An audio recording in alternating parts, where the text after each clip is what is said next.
Students, अब सच में ये समय आ गया है कि हमें अपने अंदर एक जिद पैदा कर लेनी है कि हमें अब जीतना ही है। आप एक बात समझ लीजिए, आपको ये जिद अपने अंदर पैदा करनी है कि हमें केवल पास नहीं होना है, हमें अच्छे मार्क्स से पास होना है, हमें अच्छे परसेंटेज से पास होना है। ये जिद आपके अंदर होनी चाहिए। जब ये जिद आपके अंदर होगी तो आपको हाईएस्ट मार्क्स पाने से कोई भी नहीं रोक सकता है। इसलिए इसी उद्देश्य के साथ कि हमको अपने अंदर ये जिद पैदा करनी है, मैं आज आपके लिए पंच ऑफ 5 का पार्ट 3 लेके आया हूं, जिसमें आज मैंने इकोनॉमिक्स के 5 ऑब्जेक्टिव क्वेश्चंस वेरी इंपॉर्टेंट और 5 शॉर्ट क्वेश्चंस आपको दिए हैं। इनको देखिए, इनको समझिए और ये फुल एक्सप्लेनेशन के साथ हैं। चलिए तो शुरू करते हैं आज का हमारा पहला objective question.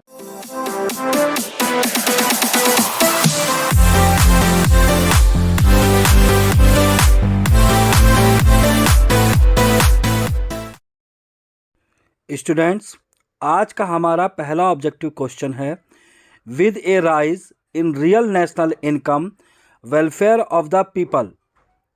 Option A rises, option B falls, option C remains unchanged और option D none of the above. आपको आंसर देने के लिए 5 सेकंड हैं। 5, 4, 3, 2 एंड 1। और स्टूडेंट्स, इसका राइट आंसर है ऑप्शन ए राइजेस। चलिए अब इसका फुल एक्सप्लेनेशन देख लेते हैं। तो स्टूडेंट्स, हमारे पहले क्वेश्चन का एक्सप्लेनेशन था। क्वेश्चन हमसे ये पूछा गया था, with a rise in real national income, अगर नेशनल इनकम में राइज होता है यानी कि वो बढ़ती है, वेलफेयर ऑफ द पीपल, तो लोगों के वेलफेयर के ऊपर क्या फर्क पड़ेगा? क्या वो बढ़ेगी, राइज होगी, क्या वो डिक्रीज होगी, या कोई फर्क नहीं पड़ेगा? तो इस क्वेश्चन का सही आंसर था ऑप्शन ए, यानी कि राइजेस। यानी कि अगर नेशनल इनकम इंक्रीज करती है, वो राइज होती है, तो लोगों के वेलफेयर में भी क्या होगा, वो राइज होगा। तो यहां पे इसका एक्सप्लेनेशन ये है, क्योंकि नेशनल इनकम क्या होती है, नेशनल इनकम जो होती है वो सम टोटल होती है। इस बात को ध्यान रखिएगा, वो सम टोटल होती है इनकम का अर्न बाय ए कंट्री, जो एक पूरा देश कमाता है, या कह लीजिए देश के लोग जितनी इनकम कमाते हैं उस पूरी इनकम का जब हम सम टोटल करते हैं तो वो निकल के आता है नेशनल इनकम। तो सीधी सी बात है कि जब इनकम बढ़ेगी तो लोगों के वेलफेयर का स्टेटस भी क्या होगा, वो बढ़ेगा। तो चलिए अब अपना दूसरा ऑब्जेक्टिव क्वेश्चन भी देखते हैं। स्टूडेंट्स, आज का हमारा दूसरा ऑब्जेक्टिव क्वेश्चन है, Why are the intermediate goods not included in the national income while measuring national income? और आपके ऑप्शन है, option A to avoid double accounting, option B it decreases income, option C intermediate goods are not good और option D all of the above. आपके पास 5 seconds हैं। 5, 4, 3, 2 and 1। और students, इसका right answer है option A to avoid double accounting. अब चलिए इस क्वेश्चन का फुल एक्सप्लेनेशन देख लेते हैं। चलिए स्टूडेंट्स, अब हम अपने सेकंड क्वेश्चन का एक्सप्लेनेशन देख लेते हैं।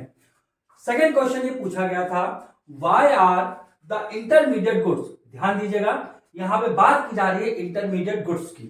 Intermediate goods not included in the national income, intermediate goods को नेशनल इनकम में क्यों नहीं जोड़ा जाता है व्हाइल मेजरिंग नेशनल इनकम, जब हम नेशनल इनकम को कैलकुलेट करते हैं या उसको निकालते हैं। अब यहां पे हमारा जो आंसर था, जो हमारा सही ऑप्शन था, वो ऑप्शन था ए। किस लिए? टू अवॉइड डबल अकाउंटिंग या टू अवॉइड डबल काउंटिंग, यानी कि वही गुड्स 2 बार ना काउंट हो जाए, एक बार इंटरमीडिएट गुड्स के रूप में और फिर फाइनल गुड्स के रूप में। तो इस तरीके से क्या होगा, अगर हम इस तरीके से इंटरमीडिएट गुड्स को शामिल कर लेंगे और फिर उसको फाइनल गुड्स के रूप में भी शामिल करेंगे, तो इससे क्या होगा कि हमारा जो नेशनल इनकम का एस्टिमेशन है वो सही नहीं किया जाएगा। देखिए यहां पे एक्सप्लेनेशन भी दिया गया है, because it will lead to counting, क्योंकि इससे क्या हो जाएगा, हमारी काउंटिंग हो जाएगी, the value of the goods, जो वैल्यू ऑफ द गुड्स है वो ट्वाइस हो जाएगी, यानी कि उसकी 2 बार गिनती कर दी जाएगी। इसी कारण से इंटरमीडिएट गुड्स को नेशनल इनकम में शामिल नहीं करते हैं, उसको इंक्लूड नहीं करते हैं।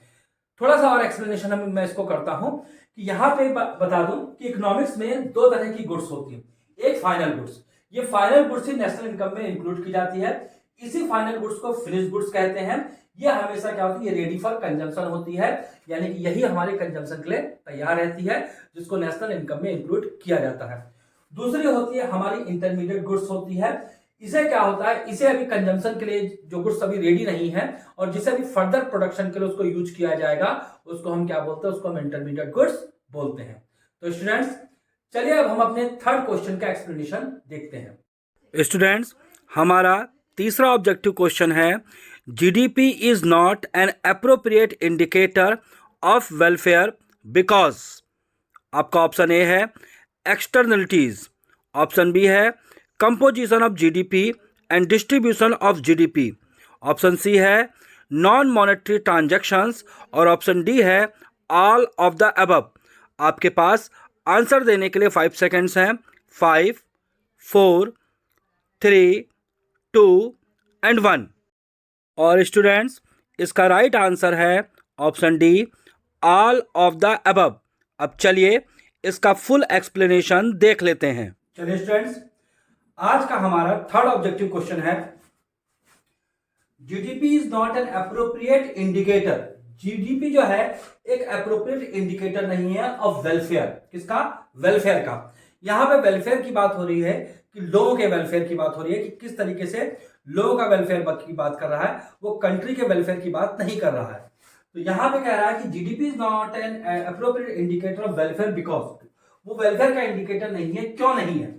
तो यहां पे हमारा जो ऑप्शन था, ऑप्शन डी सही था, जिसमें हमारा था ऑल ऑफ द अबव, यानी कि ए बी सी के जितने भी ऑप्शन हमारे दिए गए थे वो सब मिला के सारे हमारे करेक्ट थे कि जीडीपी एक एप्रोप्रिएट इंडिकेटर क्यों नहीं है।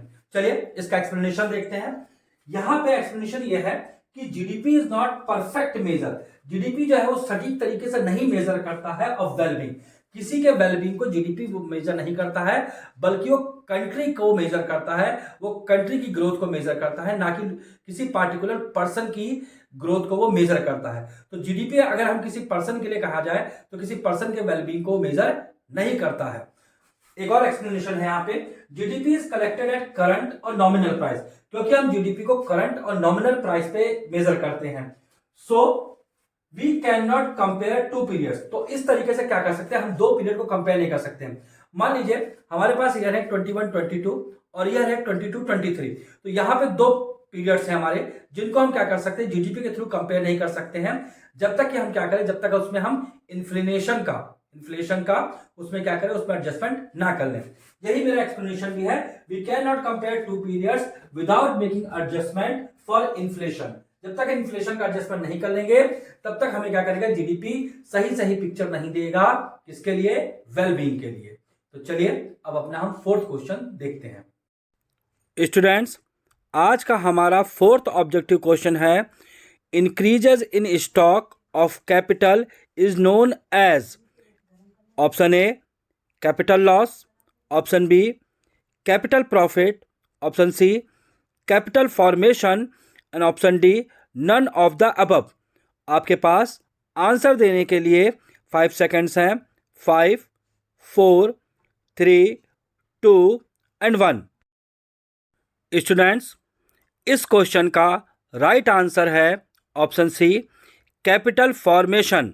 अब चलिए इस आंसर का पूरा एक्सप्लेनेशन हम देख लेते हैं। चलिए स्टूडेंट्स अब हम अपने फोर्थ ऑब्जेक्टिव क्वेश्चन का एक्सप्लेनेशन देख लेते हैं। हमारा फोर्थ ऑब्जेक्टिव क्वेश्चन था increase in stock of capital, यानी कि जो स्टॉक ऑफ कैपिटल अगर वो बढ़ता है इज नोन एज, तो उसको हम किस नाम से जानेंगे। हमारे ऑप्शन थे, उसमें से हमारा सही आंसर था ऑप्शन सी कैपिटल फॉर्मेशन, यानी कि अगर स्टॉक कैपिटल में अगर इंक्रीज होता है तो हम उसको कैपिटल फॉर्मेशन के नाम से जानते हैं। क्यों? इसका एक्सप्लेनेशन है, capital is a stock concept. हम सभी जानते हैं कि कैपिटल क्या है, कैपिटल एक स्टॉक कॉन्सेप्ट है। अपने पहले के वीडियोस में मैं समझा चुका हूं कि दो कॉन्सेप्ट होते हैं, एक स्टॉक कॉन्सेप्ट होता है और एक फ्लो कॉन्सेप्ट होता है। उसमें से कैपिटल क्या है, कैपिटल हमारा एक स्टॉक कॉन्सेप्ट है। तो सीधी सी बात है, so increase in stock of capital, अगर स्टॉक ऑफ कैपिटल बढ़ती है तो किस नाम से जाना जाएगा, capital formation will be created. तो कैपिटल फॉर्मेशन क्या होगा, वहां पे बनेगा। चलिए अब हम अपने फिफ्थ क्वेश्चन को देख लेते हैं। स्टूडेंट्स हमारा आज का 5th ऑब्जेक्टिव क्वेश्चन है pollution created by factories oblique vehicles is an example of. Option A positive externalities, option B negative externalities, option C either A और बी, और ऑप्शन डी नाइदर ए और बी। आंसर देने के लिए आपके पास 5 seconds हैं। 5, 4, 3, 2 एंड 1। स्टूडेंट्स, इस क्वेश्चन का राइट आंसर है ऑप्शन बी निगेटिव एक्सटर्नलिटीज। चलिए अब इस क्वेश्चन का फुल एक्सप्लेनेशन हम देख लेते हैं। चलिए स्टूडेंट्स, अब हम अपना 5th और लास्ट ऑब्जेक्टिव क्वेश्चन देखते हैं और उसका पूरा एक्सप्लेनेशन देखते हैं। हमारा 5th क्वेश्चन था पॉल्यूशन क्रिएटेड बाय फैक्ट्रीज, यानी कि जो पॉल्यूशन क्रिएट किया था फैक्ट्रीज के द्वारा या व्हीकल्स के द्वारा, इज एन एग्जाम्पल ऑफ, वो किसका एग्जाम्पल है। तो यहां पे हमारा राइट आंसर था ऑप्शन बी निगेटिव एक्सटर्नलिटीज, यानी कि हम उसको क्या ना कहेंगे, उसको निगेटिव एक्सटर्नलिटीज कहेंगे। अब यहां पे इसके एक्सप्लेनेशन को हम समझ लेते हैं। अब एक्सटर्नलिटीज क्या होता है? Externalities is also known as unpriced goods, यानी कि एक्सटर्नलिटीज को हम अनप्राइज्ड गुड्स के रूप में भी जानते हैं। थोड़ा और देखते हैं क्या होता है जब कंजम्पशन फंक्शन होता है या प्रोडक्शन फंक्शन होता है या इन्वेस्टमेंट के डिसीजंस लिए जाते हैं, किसके द्वारा? इंडिविजुअल्स के द्वारा या फर्म्स के द्वारा या हाउस होल्ड्स के द्वारा। ऑफन अफेक्ट पीपल, तो अक्सर ये डिसीजन जो है ऐसे लोगों को अफेक्ट करते हैं नॉट डायरेक्टली इन्वॉल्व, जो सीधे सीधे इन्वॉल्व नहीं होते इन द ट्रांजेक्शन, यानी कि इस ट्रांजेक्शन में जो इन्वॉल्व नहीं होते हैं, फिर भी उन लोगों के ऊपर इस चीज का अफेक्ट पड़ता है, तो उसको हम क्या कहते हैं? उसको हम एक्सटर्नलिटीज कहते हैं। और आगे समझते हैं। एक्सटर्नलिटीज जो होती है वो दो तरह की होती है। एक तरह की होती है पॉजिटिव एक्सटर्नलिटीज और दूसरे तरह की होती है निगेटिव एक्सटर्नलिटीज। अब पॉजिटिव एक्सटर्नलिटीज की अगर हम बात करें तो इसमें हम किसको गिनेंगे? इसमें हम काउंट करेंगे एजुकेशन को। अगर हम एजुकेट करते हैं तो उससे क्या होता है? उससे पूरी सोसाइटी को उससे प्रॉफिट मिलेगा। यद्यपि वो डायरेक्टली उससे इन्वॉल्व नहीं होते हैं, लेकिन उससे अफेक्ट और लोगों के ऊपर भी पड़ेगा। वहीं अगर हम निगेटिव एक्सटर्नलिटीज की बात करते हैं तो उसमें हम काउंट करते हैं पॉल्यूशन को। पॉल्यूशन जो होता है उसमें लोग इन्वॉल्व तो नहीं है, लेकिन अगर फैक्ट्री अगर एयर पॉल्यूशन करती है या वाटर पॉल्यूशन करती है तो इसका इफेक्ट उन लोगों को भी पड़ेगा जिसको इस प्रोडक्शन से कोई लेना देना नहीं है। तो इस तरीके से ये हमारे 5 ऑब्जेक्टिव क्वेश्चन का एक्सप्लेनेशन था। चलिए अब हम क्या करते हैं, इंपॉर्टेंट शॉर्ट क्वेश्चंस भी देख लेते हैं और इंतजार कीजिए हमारे 4th पार्ट के पंच ऑफ फाइव्स का। स्टूडेंट्स, आज का हमारा पहला इंपॉर्टेंट शॉर्ट क्वेश्चन है what does non monetary exchanges refer, और इसका आंसर है non monetary exchanges refers to goods and services that are produced but not exchanged for cash. हमारा सेकंड शॉर्ट क्वेश्चन है what does real GDP indicate. इसका answer है it is considered as an index of welfare of the people. Students, हमारा तीसरा short question है define current transfers. इसका answer है current transfers are defined as the transfers made out of the current income of the payer and added to the current income of the recipient। हमारा आज का 4th short question है what are consumer goods, और इसका answer है consumer goods are those goods which directly satisfy human wants. Students, आज का हमारा 5th क्वेश्चन है is factor income included in national income, और स्टूडेंट्स इसका आंसर है yes because it is bilateral concept. तो स्टूडेंट्स, इस तरह से ये मेरे पार्ट 3 के पंच ऑफ 5 के 5 इंपॉर्टेंट ऑब्जेक्टिव क्वेश्चन थे और 5 इंपॉर्टेंट शॉर्ट क्वेश्चन थे जो कि इकोनॉमिक सब्जेक्ट से रिलेट करते हैं। इसी तरीके से मैंने बिजनेस स्टडीज और अकाउंटेंसी के भी पंच ऑफ 5 और लॉन्ग क्वेश्चन सीरीज को तैयार करके रखा है। उसके वीडियोस भी आपको जल्दी मिल जाएंगे। आप तैयारी करते रहिए, मस्त रहिए, अच्छे स्कोर की उम्मीद कीजिए, अच्छे से अच्छा कीजिए, सबसे हाईएस्ट स्कोर कीजिए, अपने परसेंटेज को अच्छा बनाइए, तब तक के लिए बेस्ट ऑफ लक, तैयारी करते रहिए।